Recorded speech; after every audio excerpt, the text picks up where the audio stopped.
President Trump today taking what he says is a big step to keep our elections safe. He signed an executive order. It streamlines the process to impose sanctions on foreigners who interfere in our elections. Comes amid criticism of the president for not taking the issue seriously enough in the past and his past denial that the Russians meddled the last time around. Meanwhile, another potential twist in the Mueller investigation. The former independent counsel Ken Starr, who led the investigation into former President Clinton's sexual misconduct, he said this earlier today. I think a president can be indicted, but that is not the position of the Justice Department traditionally, going back to the Nixon-Ford era and continuing through President Clinton's tenure. Can be indicted. So is the president immune, or should he be worried? Our panel's here tonight to talk about it all. Greg Gutfeld show correspondent Kat Timpf is here this evening. Bullseye Brief author Adam Johnson joins us, and liberal radio talk show host, Fox News contributor Leslie Marshall, all here. So you guys got to take it easy. I'm my first time hosting Kennedy, so I don't want to let her down. You're doing a great job. Well, I mean, there's no other choice at this point. We're here. There's nobody else here. So around the whole studio. Let's see. So we could start with a couple things. This election interference, the president had been criticized so much, Kat, for not doing enough.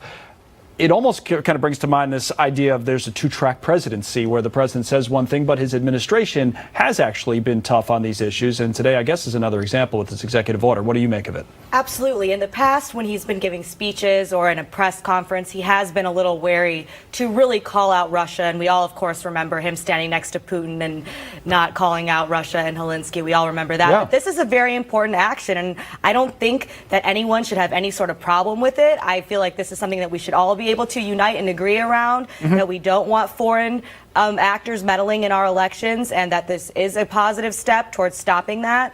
We should all be able to unite around this as a positive thing that the president did today. Except that you got to remember, the liberals are going to pick him apart for anything he says, even if he makes a step in the right direction. You know, I mean, if he puts his right hand out, they'll say you should shake with your left hand. If he puts a left, you know, I mean, unfortunately that's the world we live in. But you're right; it seems so obvious. Just do it, and he did it. Well, let's be the liberal here on the panel. Raise your hand. And unless, yes, thank you. Wait, is this the outnumbered show?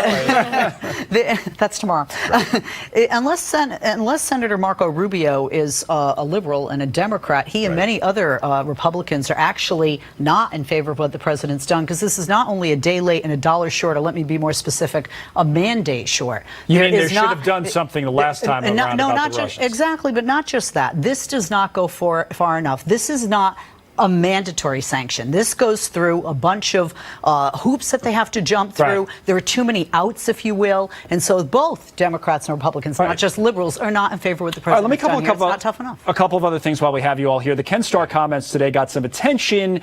He did say, Adam, that even though he claims the president can be indicted, that not right now under current Justice Department guidelines, which we know, he just feels that a president should be able to be indicted. I don't know if this moves the needle on anything. What do you think? No, I don't think it does, and the fact that Mueller hasn't been able to drum up anything specific to make it stick to the president in 2 years tells you they're going to have an awfully hard time doing it. Right. They need to just move on with this whole thing. I'm sorry. She's shaking her head, this Leslie. I know. I'm sorry. I have to shake my head, because if you want the truth, you shouldn't have a time limit. That we, the American people, freedom, democracy, and truth are owed that. The Watergate, it took over 2 years. But Ken Starr is right. If you look at the Constitution, it's really unclear. It depends on who you ask. I think that is something that has to be cleared up. And as Ken Starr said, there were two presidencies, both Nixon and Clinton, in which they didn't indict. But once a president leaves office, all bets are off. Right. No, we've known that all along. Those are what the guidelines apply to a president in office. All right. Before we wrap it up, just a quick word on politics. We'll start with you, Kat, on this, because even some big-time Republicans, Mitch McConnell comes to mind, are sounding like they're worried about the midterms. Quinnipiac had it plus 14 on the generic ballot